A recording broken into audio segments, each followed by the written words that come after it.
Prime Minister Narendra Modi will launch Rozgar Mela, a drive to recruit 10 lakh people on October 22nd via video conference, and appointment letters will be given to 75,000 candidates during the ceremony, the Prime Minister's office said on Thursday.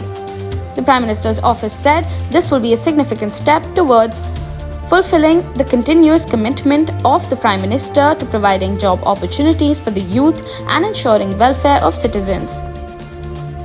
The development comes amid the opposition's constant criticism of the BJP-led government on the issue of unemployment.